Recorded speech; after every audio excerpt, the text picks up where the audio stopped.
police. Nobody seems to stop them. I have never ever in my life seen a police person, a police officer come to somebody smoking cannabis and stop them. So I think if we were so soft on that, crying out the money heading towards giving the police cigarettes as they are in New Zealand, I think it's rather unlikely. But is it something that you will welcome? Equally ridiculous, I think, are those vape laws. I remember when they first came out, I tried vape laws, and it was quite a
I still completely object to the original banning pubs, and the banning restaurants around the cafes and bars. And even if I do give up smoking eventually, in the next couple of weeks or months, I still, in principle, would like to see the ban if not reversed, because it's ultimately down to people's choice. Let's squeeze Stephanie in the Barbican. Hi, Stephanie. Morning. Oh, hi. That was great. Hello. Hello. I was listening to you. Usually it's Steve Allen or something, but It would be Ian Payne on Saturday, but yeah. okay, sorry. Sorry. It's nice to listen to you. Oh, thank you. But the thing is, like, my nanny, she's 88, and she's smoked since she was 13, Yeah. and she's still alive, and she's so on the ball. And there are other examples. I mean, I was thinking the other day about June Brown, who played Dot Cole in EastEnders. Oh, yeah. Whatever switch you don't mind. She smokes like an absolute chimney, doesn't she? She's still alive. Yeah, in real life. Oh, I didn't know that. She's never without a cigarette, or at least I think that's still the case. How old is she? I think she's over 90 now. I think she's over 90. Right. But I mean, you can always cite these examples of people. Winston Churchill. He sort of chain smoked cigars, didn't he? And I know he did have health problems at the end, but he lived to a ripe old age. But the point is that I think they are the exception to the rule, Stephanie. And really, I think for most people, it will reduce your life. And for anyone who's lost sort of friends or relatives to cancer, it's quite a serious matter. I mean, what would you? I mean, obviously, probably I would think at the age of 88, your granny's not going to stop smoking. But what would you think about, as New Zealand is suggesting, for younger generations who are growing up now? Would you think the blanket ban would be something that was appropriate for a country like this? You know what? I don't know. I mean, like, I used to be like fitness and like instructor and stuff, and I mean, I think if you like have like a healthy lifestyle and stuff, like it's like as long as like there's 80% of goodness and stuff, and then you can have a bit of fun, maybe have a drink, you know, and stuff, you know, like sometimes, and then you know, majority of the time, you know, you keep it here. Because I used to run on Thames, and people would just get, you know, like drunk after, like, you know, sometimes they'd be drunk while they're going on the Thames, and, you know, they can just like lead that sort of lifestyle and stuff. Well, there they are. Well, good luck. 38, and I'm going to start drinking, I'm going to start smoking, and I'm going to start smoking cigars when I'm 14, that's what I told my parents. I see. Well, good luck with that. But Stephanie is going to take up smoking, which you know, is very nice for her. I had a personal trainer actually. He was built like a brick. He was very, very, very, very fit. He smoked. He smoked loads as well. Yeah. And yet he could do all the weights and that sort of thing. Anyway, 345606097 I'm Richard Spur. A little after 4:30, the headlines with Somerset. The Queen will lead her family and the nation in mourning at the Duke of Edinburgh's funeral later. Prince Philip's long association with the Royal Navy will be reflected in the ceremony. A small group of family members will walk in procession behind the coffin. Actress Helen McCrory, known for her roles in Peaky Blinders, the Harry Potter films and Doctor Who, has died of cancer at the age of 52. The news was announced by her husband, actor Damian Lewis, on Twitter, saying she blazed so brightly. Harry Potter author J.K. Rowling led the tributes, writing that it was simply heartbreaking news. And fans are being allowed back to watch elite sport today. For the first time this year, the World Snooker Championship is being used as a government test to see how large crowds can return to sport. BBC weather, a few showers across northern Scotland, otherwise a dry day with plenty of cloud and sunny spells, a high of 14 degrees. This is LBC. School bag? Check. PE kit? Check. Face mask? Check. To comply with UK government guidelines, make sure your children aged 12 and over always have a covering or face mask to take to school. Order before 4 p.m. weekdays with same-day dispatch from trustedppe.co.uk. Rated excellent on Trustpilot. If you've been injured in a road traffic accident that wasn't your fault, you could be entitled to thousands of pounds in compensation. It's your right to claim. For over 25 years, Harris Milner have been helping injured victims claim the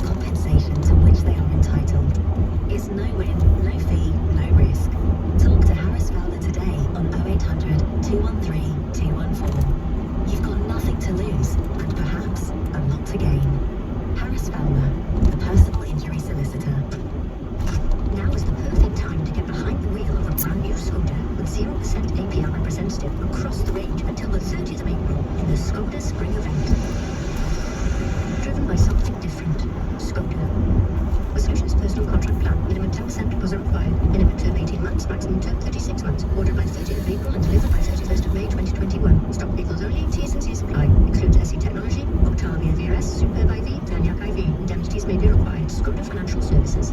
For Bill, ironing the bedding can be like this. Wouldn't it be great if it was like this? At Dunelm, our non-iron bed linen comes in 25 colours, is Good Housekeeping Institute approved, and starts from just £3. Dunelm, value you can believe in. Shop online or in store. Julius Caesar here. I have trust issues, probably because my friends betray me to death. So when I need a tradesperson, I don't trust them. I trust Checker Trade. They check all their tradespeople and check the reviews are real. So I know they'll get the job done right without the treachery. Recommendations you can rely on. It was Saturday, but now it's get 20% off your favourite stay. Exclusively on the My McDonald's app until the 20th of April. Download now and make every day a good day. Can be redeemed once each day until the 20th of April 2021. Collection only, 16 plus, subject to availability in participating restaurants opening hours. T's and C's apply. Richard Spur on LBC. Call 0345 6060 973.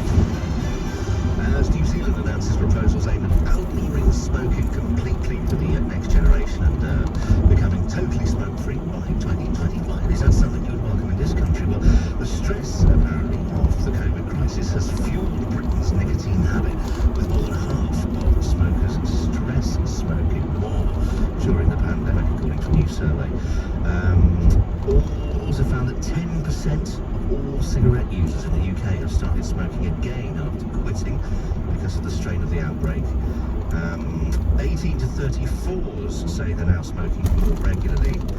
And one of the directors at this research firm said the pandemic has elevated stress levels. There's been a peak amongst young smokers where increased unemployment and job uncertainty is likely to have driven smoking rates up. And I can well believe that, actually. I can well believe it. Although, you know, the rather unpleasant irony of that is that, of course, you're unemployed, you haven't got a job, and your income's going down, but then you're buying more cigarettes, which cost a fortune. 0345 6060 73 when you call on whether you think we should be following the example of the Antipodean politicians in New Zealand. Let's go to Portsmouth. Harry, good morning, Harry. What's your point? Hello there, good morning, Richard. Right. What was that prescription drug you getting from the doctors to help you cut smoking? Champix. Champix? Yeah, I think its chemical name is varenicline. Let me find out for you. Hold on. I'll tell you in a minute. It's called Champix. Yeah. For a period, you couldn't get it on the NHS because it was too expensive. But now you can get it on the NHS again. Yeah, it's called varenicline. So Champix or varenicline is what it's called. Right. Yeah. Yeah, you see, my coffee intake has risen in the last sort of 5 years. Yeah. And I'm California, and you may want to check this out later as well. California declared coffee a carcinogen at the beginning of 18, just as high up my coffee intake, which didn't help. And I'm just wondering whether in future years to help cut down all coffee they'll be prescribing something like that. Yeah, of course. And by the way, we should just make the point. I mean, you won't actually be able to get this without a doctor, but if you're thinking about doing it, you do have to see your doctor first, obviously, Harry. I think you wanted to make a point about alcohol as well as smoking, didn't you? Yeah, you see, we've heard about this. In New Zealand, we've been planning this smoking ban for 2 or 3 years. You know, if you're a certain age, if you started smoking a certain number of years ago, you'd be able to carry on. The new people who are 18, that's where the ban will be. But I'm just thinking, on this lockdown, they said that there was more domestic violence because of alcohol. You know, they've got the problem with alcohol. Scotland upped the price because the supermarkets kept lowering the price. So it took them about 3 years through the EU to get permission to raise the base price of alcohol. That's where we need to look at now. Not everybody knows smoking's bad for you, so then the smokers are dying out anyway. Statistically. I mean, do you not feel that, as some do then, that we ought to take it out of their hands and have a complete ban so that they haven't got the choice whether to smoke or not? Well, you know, as in New Zealand, no, I think New Zealand and lots of others because of their location. They're a select group of lands who managed the COVID situation. And I think now, because they're slightly puffed up from this isolation, they're bringing in these undemocratic things like the smoking ban. Did you, like me, have severe doubts about the initial ban in pubs in this country all those years ago? I did, not from my point of view, because I've never smoked. I smoked the odd cigar Christmas week, or 20 odd years ago was the last time I smoked I one. wish I could smoke the odd cigar without hurting. I only smoked it for the smell, you know. I said, round the bar, I said, Christmas, come on, we'll have a cigar just for that smell.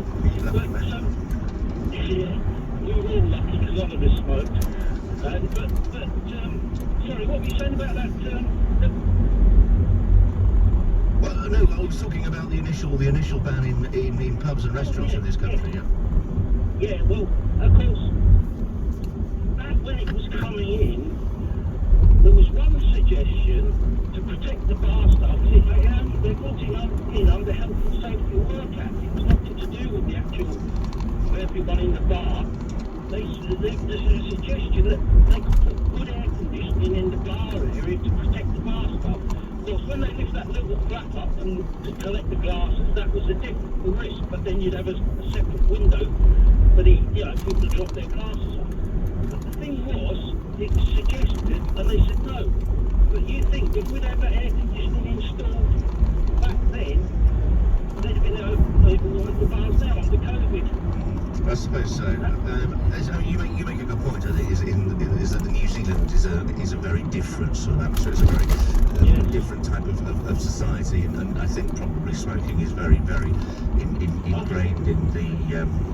the lives of people here. Although now I think increasingly, if let's say you work in an office situation and you are allowed to work in an office situation because of the COVID ban, it used to be, I don't know, let's say 20 years ago, that there'd be a good sort of 5 or 6 or 7 people in a medium-sized office who would go out and have a cigarette. Now there's rarely sort of 1 or 2, and you sort of get looked at like a bit of a pariah, I think, if you smoke in a work or social situation.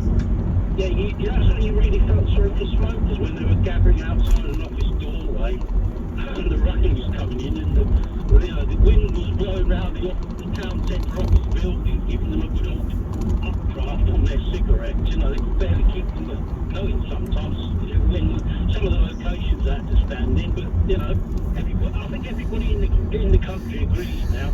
But of course, there's the cannabis angle, isn't there? As they've been cutting the smoking from tobacco, there's people saying, "Oh, legalise cannabis." So, in actual fact, the non-effective oil, that oil they keep talking about, I think there's actually an ice cream, one of these sort of hippie style ice cream vans going to open up selling ice cream with bits and bobs. They've got that oil in it. CBD. I like the idea of a hippie ice cream van. Well, yeah. What would its little jingle play? What would its little bell play if it was a hippie ice cream van, do you think? Well, it'd have to be Woodstock. It'd have to be some psychedelic song from the 60s, I would have thought. Yeah, it would. You can get your hippie ice cream. I'm perfectly happy with a mini milk. But I don't think you can get hold of those anymore, can you? I wouldn't know. Oh, you can still get them, can you? We're not turning this into a phone about sweets you can't get anymore. We're not going BBC Local. Oh no. Steve Allen telling me hate mail. All right, Harry, you take care, and it's nice to hear from you. Bye-bye. Yeah, thanks, bye. Right, maybe I'm going to open a hippie ice. Maybe James O'Brien. He's always saying he's an old hippie, isn't he? He could open a hippie ice cream van and sell hippie ice creams around Chiswick. This text says, banning smoking in pubs has made pubs so much more attractive. But why not be able to have the choice? Anyway, I'm arguing something here which isn't going to happen, is it? We're not going to go back to that. So I'll shut up about it. This text 84850 is from Adrian, who's in East Putney, and he says, I used to smoke a lot, but it dirtied my fingers, made my breath smell, was expensive, reduced my ability to play sports, and was generally injurious to my health. Both of my parents were doctors, and specialised in lung diseases, and I smoked my last cigarette on Boxing Day 1971. It was hard, but it was a question of willpower. I used to have nightmares in which I started again. Apart from marrying my late wife, it was the best thing I have ever done, says Adrian. Thank you. And it's testimonies like that, I think, that really do encourage people to smoke. And I tell you, to stop smoking. And another thing that encourages you, I have to say, is if you go and see a relative or a friend who is in hospital because of a smoking-related condition, that's pretty awful. That's pretty eye-opening. And you do get this resolve to try and give up, but then it's so easy a little way along the line to pick it back up again. Apparently, I think nicotine is one of the most addictive substances on earth, apparently.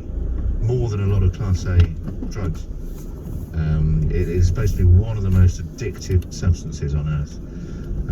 But again, one that has been used for thousands and thousands of years, and so rather like alcohol, is absolutely inextricably bound into our way of being, or many people's ways of being. All right, 0345 606 0973. You can text 84850, tweet at LBC on whether you would like to see in this country, as New Zealand are planning, a total abolition of smoking, maybe even making it against the law. Also, after, well, maybe before 5, we'll see how we go. I might take a little bit of a run through the papers. A lot of the information about the Duke of Edinburgh's funeral is already out there, but I will just briefly gloss it up for you. But there's lots of other stuff as well to bring you that's breaking, both light and shade, in the newspapers this morning that have arrived at LBC. I'm Richard Spur, and it's 4:45. This is LBC. Say hello to the wheels you've always wanted.